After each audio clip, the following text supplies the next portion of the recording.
مكدة كيزوبار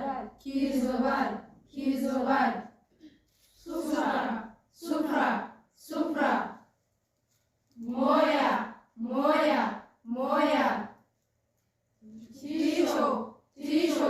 تيشو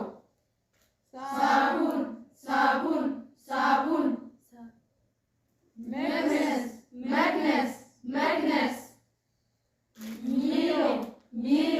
ميلي بسل كوبايا طاولة سكين شوكة طماطم فنجان بوتاتو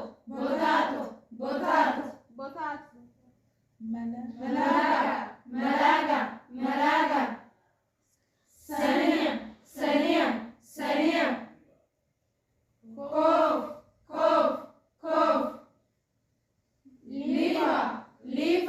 ليفا سان بيد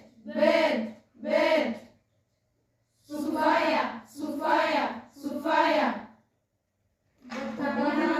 بوتانيا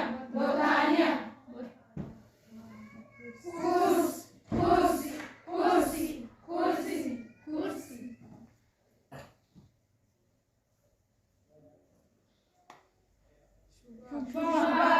Harka kiisii naqattee barsiistuun keenya ishiin digiriin leenjite ni barsiifti. Akkana jecha san ijoolletti nyaara goorti.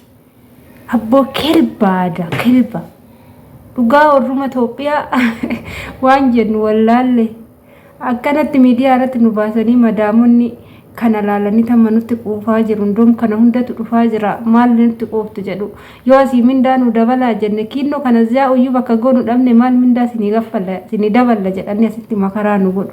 Kanas ga'e immoo maraachanii asitti makaraa godhu jechuudha. Jalqabame warruma as ga'eefu akka isaan natsaannatii argatan. Akka isaan mirga argatan godha. Akka isaan mindaan isaanii seeraan kaffalamuuf. Akka baatee osoo hin darbiin mindaan isaanii kabajamee kaffalamuuf. Akkasumallee hojiin mana san keessa maal akka ashama harka fuunee kabajamtootaaf daawwattoota hordoftoota keenyaa nageenyi koo kan jaalalaa fi kabajaa bakkaa fi lafa jirtan isiniif haa baay'atu. Ani obboleettiin keessan bakkaa fi lafa jirutti waaqayyoof galannaa ga'u nagaa fayyaa kootiidha isiniin jecha akkuma viidiyoo jalqaba irratti argitan kana jechuudha. Kaayi haala seera amma biyyoota arabaatiif baay'ee jechuudha. Seera baay'ee biyyoota arabaa irratti ijoollee yeroo fidanii haaluma argitan kanaan barsiisanii biyyarraa fidu jechuudha. Ani kan gaafinatti ta'e ijoollee amma sirriitti barsiisaa jiru. Ijoolleen amma biyyarraa dhufaa jiran qaxaleewwan jechuudha. Sababbiin isaa sirriitti baratu sirriitti leenjuu akkanatti afaan arabaa carraadha. Kuni carraa guddaadha. Maaliif afaan arabaa akkamitti gaafa achi ga'anii yeroo nuti jalqaba dhufne keessa darbine bishaan dhuguu fi maal akka jennee bishaan san barbaadnu bishaan akka maal akka jedhamu gaafa wallaalleetu jira jechuudha. Nuti warri jalqaba dhufne barumsi akkanatti namaa kennamu hin jiru dhugaa dubbachuudhaa fi kan ammaa kun garuu bifaan bilisa jechuudha. Waa baay'ee barsiisanii ijoollee fidaa jiru. Anamma kanii bakka na dhibeettis bakka gaafinatti ta'es eecha yoo jettanii ijoolleen gaafa as geechee maal mirga dhabdi kan jirudha jechuudha. Mana nama tokko akka dhaqanii beeku garuu gaafa as ga'anii gaafa rakkoon irra ga'e gaafa manni isaanii itti galan suni gaarii ta'uu dide gaafa madaamin isaan cinqite gaafa hojiin isaanii yaani akka isaan yaadanii dhufan ta'uu dide rakkoon irra ga'e akkasumas hojjetatanii gaafa mindaan kennamuu fi didee warroota biirootitti daawwalatan yookaan ejensii har'a akkanatti harka kiisii kaawwatanii barsiisan kanatti gaafa daawwalatte ijoolleen gaafii isaaniitiif yookaan immoo deebii maaf hin kennine ijoollee tana rakkoo saniif maaf wajjin hin dhaabbanne amma warroonni ejensii jechuudha gaafa as gaan ijoolleen gaafa rakkatanitti daawwalanii abbaa kanaan jedhanii jechuudha dhugaa dubbachuudhaaf bilbilaa jalaan kaasanii yerootti daawwalan hojiidha manaa baate hojjedhu jedhu manni sun mana akkamiiti manni si ga'e mana akkamiiti akkamsi godhu jedhanii hin gaafatanii jechuudha. Inni galee maaliif jennaani maallaqa guddaadhaani madaamiti gurguratu gaafa asii hin gaane ijoolleedhaa yaadanii osoo hin taane ofii isaaniitti yaadaniiti jechuudha. Maallaqa guddaadhaan gurguratu saniin booda dirqama akka isaan hojjetan taasisu jechuudha. Ani jalqaba gizee dhufe jechuudha ijoollee afaan hin beekne waan isaan gochaa turanii anatu beeka jechuudha. Ijoollee maal godhani ijoolleen kan qaxaqqaxan kan bakka kaballaadhaan rukutan waan an argeefine jechuudha irra dhaabbadhee kan hin dubbachaa jiru haaluma kanaan barsiisanii biyyaa fidanii ijoollee yoo waa tokko rakkattee warroota biiroo sanitti himatte akkamitti waanuma takkaayyuu dubbattaa afaan kee qadaaddattee hojjechuun dirqama jedhu mee bakka kanatti mirga bakka kamitti ijoollee tanaa eegaa jiru hojiin hojiidha dalagaan dalagaadha hundi keenya dalagaadha mana baana garuu mirgi maaf hin eeggamneedhaani isarraan immoo madaamonni baay'een ijoollee attaallaluudhaan ijoollee afaan hin beekne kan attaallaluuf kan yaalan jiru waan ani jekiyyaan argee fi waan biraatti waan naan jedhame jechuudha obboleettiin teenya takka haaraa biyyarraa dhufte maal jedhaniin mindaan ishee birrii 800 qofaadha jedhaniin dhugaan sinitti hima mindaan garuu yeroo ammaa kana qarshii 800 hin jiru jechuudha warroonni afaan beekanis qarshii mindaan 1000 jechuudha warroonni afaan beekan immoo 1200 akkasiidha ijoollee baay'ee gaafa biyyarraa dhufanii warroota afaan beekanii fi 1200 warroota afaan hin beekneef immoo 1000 jedhaniiti biyyarraa gan dhufanii as gaafa gaan madaamonni immoo kan 1000 warroota afaan beekaniif 1000 qofa jedhanii kan 1000 alatti kennuufi didantu jira warroota afaan hin beekneef immoo 800 jedhanii kan 800 qofa kennaniifitu jira waa baay'eetu jira jechuudha. Kanaaf ijoollee tana maaliif mirga isaanii eegtime maaliif mindaan isaanii kabajamne as ga'anii maaliif irratti qoosan maaliif barbaachise jechuu barbaadeen walumaa galatti maaliif jennaani ijoolleen tuni kan maatii haadha abbaa isaaniit irraa ba'an kan maatii isaaniit irraa ba'an barri namas fayyadanii ofis fayyaduuf malee jireenya isaanii nama qofaa jiraachuuf miti eenyuun illee nama jiraachuuf biyya ormaa dhufuu jechuun jireenya mataa ofii jijjiiruuf akkuma jireenya mataa ofii jijjiiran immoo warroota itti dhaqasanis fayyadanii immoo irraa faayidaa argachuuf jechuudha. Yeroo kana bakka kanatti akkuma isaan fayyadan amma ijoolleen hojii hin beektu kan jedhame yaani hojii hin beekan jedhee murteessu jechuudha. Isaan immoo maal godhu akkuma nama homaa hin beeknetti jechuudha. Gaafa gola madaamii keessa seenan dhugaa waan sinitti hima waanuma bishaanuu akkaataa itti nama qicanii kennan waan hin beekne akka haala saniin kan nu ilaalantu jira. Nuti hojii wallaallee osoo hin taane jalqaba yeroo achi seennu afaan wallaaluu irraa kan ka'e xiqqoo hin tadaabbarraa giraanuu jedha waan goonu wallaala garuu qoddoo keessi keenya fedhii hojii qabu afaan wallaaluu irraa kan ka'e xiqqooshi miira sodaa namni jalqaba mana nama tokkoo seenee akkuma argee ofiin godhuu jechuudha. Sanii miirri sodaa nu keessa jira. Namoonni arginu haarawaa, manni arginu haarawaa.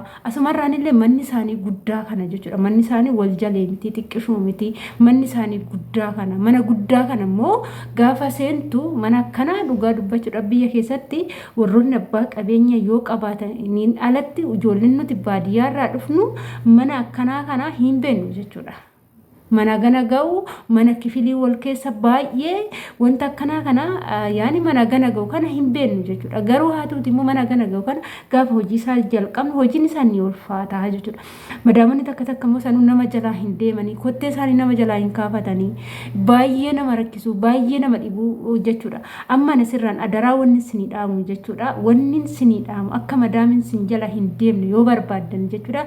Jalqaba gaafa manaa baatan ijoolleen viidiyoo kiyya dhaggeeffatan jalqaba tokko jettanii mana madaamii yoo seentan hojii jalqaba san yeroo mana san seentan jechuudha akkamitti akka hojjettan madaamii hojii sirriitti cidditti gootanii hojjechuu yaala sababbiin isaa isaan guyyaa jalqabaa hojii keessan isin ilaalu.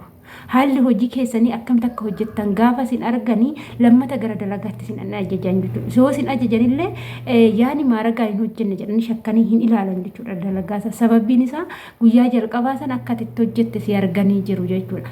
Kanarraa kanaaf immoo ijoolleen keenya gola sanii keessatti akkaataa madaamiin itti isin ajajjetti dhiibuuf hin deemina. Sammuu keessaniin karoora ittiin hojjettan baasaa malee isaan amma dhiibii jedhaniiti jechuudha akkasii ajajan akkana godhe siin jedhu. Akkuma ishii sin ajajjisanti nan hojjedha yoo jettan hojii mana san keessa waggaattuu hin xumurtanii jechuudha. Kanaaf isin tooftaa baafadhaa.